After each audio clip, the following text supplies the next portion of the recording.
programang ito ay rated SPG. Striktong patnubay at gabay ng magulang ang kailangan. Maaaring may masiselang tema, lengguwahe, karahasan, sexual, horror o droga na hindi angkop sa... Oras na malaman ko na nagsisinungaling ka sa akin, itatakwil kita!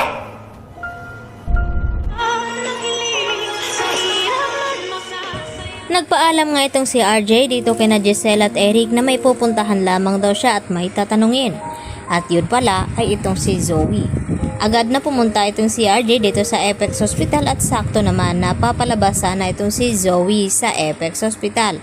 At dito nga na pinigilan ni RJ at tinanong na kung wala ba daw siyang alam tungkol dito sa ginawa ni Moira sa pagkidnap dito kay Don Pepe. At mariin naman na sinasabi dito ni Zoe sa kanya na wala nga daw siyang alam at inosente siya. At dito naman na hindi sigurado itong si RJ sa mga sinasabi ni Zoe. Kaya inuulit-ulit niya dahil minsan daw na ginawa ni Zoe na pinagtakpan itong kanyang ina noon na itinulak ni Moira itong si RJ sa hagdan. At pakiramdam ni RJ ngayon na parang nagsisinungaling nga itong si Zoe dahil napatunayan nga at sinabi ni Nerissa na baka na daw lahat ni Moira ang nangyaring kidnapping dito kay Don Pepe. Kaya agad sa huling pagkakataon ay tinanong ulit dito ni RJ ang kanyang anak na may alam ba daw siya nito. Hanggang sa nagtaas na nga ng boses itong si RJ at sakto naman na dumating itong si Annalyn at itong si Harry. At dito na ipinagtanggol ni Annalyn yung si Zoe na hindi daw magagawa ni Zoe nasaktan ang kanyang lolo dahil mahal daw niya ito.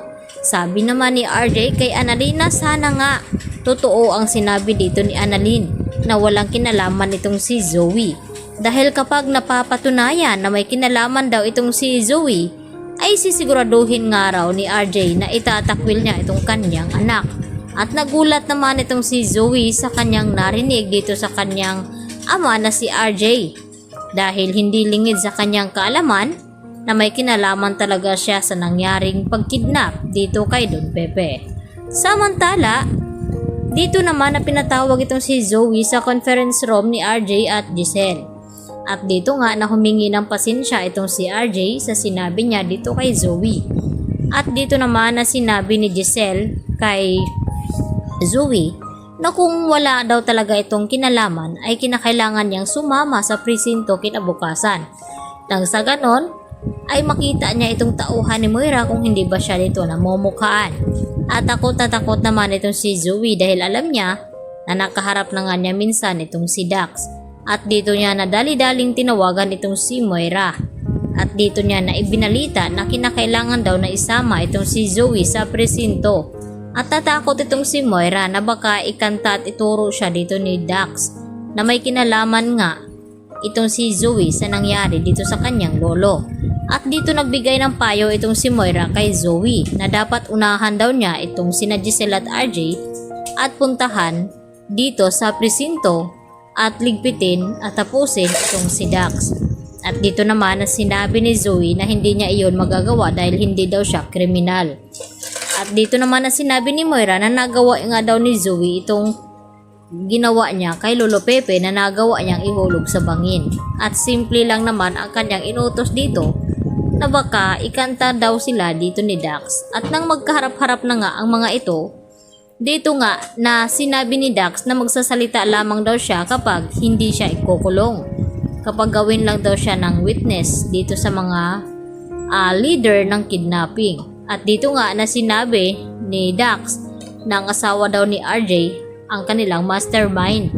At nagtanong ulit itong si Giselle na kung sino-sino pa ang kanilang kasabwat.